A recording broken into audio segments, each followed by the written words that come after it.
Assalomu alaykum. Hozir biz sizlar bilan Prezident maktabiga kirish imtihon testlarini matematika fani bo'yicha bitta mantiqiy masalasini ko'rib chiqamiz. Savolni o'qib eshitiraman. Bir qatordagi tarvuzlar oralaridagi masofa 2 metrdan va 10 ta tarvuz bor. Aziz hamma tarvuzlarni birinchi tarvuz oldiga to'plash uchun qancha masofa yig'ish kerak bo'ladi? Savolni tushuntiraman. Aziz ismli bola 10 ta tarvuzni birinchi tarvuz oldiga yig'ish uchun necha metr yurish kerak bo'ladi degan savol bizga berilyapti. 10 ta tarvuz bor ekan. Savolda aytyapti, har bir tarvuzlarning orasidagi masofa 2 metrdan deyilyapti. Demak, birinchi tarvuz, ikkinchi, uchinchi, 4, 5, 6, 7, 8, 9 va 10 tarvuzlar. Har bir tarvuzlar oralaridagi masofa esa 2 metrdan hisoblanadi.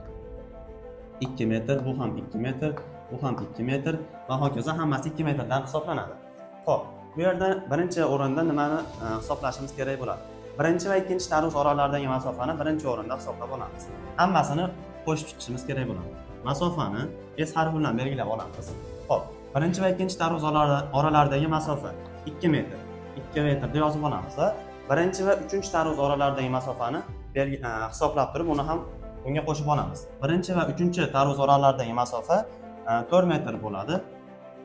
4 metrni S'ga, ya'ni umumiy masofaga qo'shamiz. Xo'p. Va shunday shu ravishda davom etamiz. Birinchi va 4-chi tarvuz orasidagi masofa esa 6 metr hisoblanadi. Shu tartibda hammasini 10-chi tarvuzgacha bo'lgan masofalarni qo'shib chiqib olamiz. Hammasi 2 metrdan bo'lganligi uchun masofalar 2 metrdan tobora ortib boradi. 2 metr, 4 metr va 6 metr shaklida 2 metrdan qiymat ortib boradi. Keyingisi 8, keyingisi 10, keyingisi 12, undan keyin 14, 16 va 18 metrgacha boradi. Mana 2 metr, 4 metr, 6 metr, 8, 10, 12, 14, 16 va 18 metrgacha bo'lgan masofalarni biz hisoblab oldik. Endi biz bu yerda aziz hamma tarvuzlarni birinchi tarvuz oldiga yig'ish uchun avvalo ularni oldiga borishi va qaytib kelishi kerak bo'ladi. Shuning uchun biz masofani 2 ga ko'paytirishimiz kerak bo'ladi.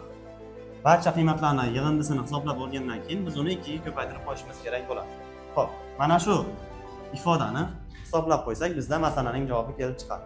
Qaus ichidagi sonlarning yig'indisi bizda 90 ni beradi. Biz 90 ni 2 ga ko'paytirib qo'yishimiz kerak. Negaligini tushungan bo'lsangiz kerak. Aziz bu tarvuzlarni hammasini borishi va qaytishgacha bo'lgan masofalarni bosib o'tganligi uchun, ya'ni bu masofalarni 2 marta bosib o'tganligi uchun biz umumiy masofalarni 2 ga ko'paytirib qo'ydik. Bizda umumiy javob, ya'ni umumiy bosib o'tilgan yo'l 180 metr bo'lib chiqyapti. Hozirgi masalamiz sizlarga tushunarli bo'ldi degan umiddaman. Biror xato va kamchiliklar o'tgan bo'lsa, sizlardan uzr so'rab qolaman va keyingi videolarda ko'rishguncha deb sizlar bilan xayrlashib qolaman.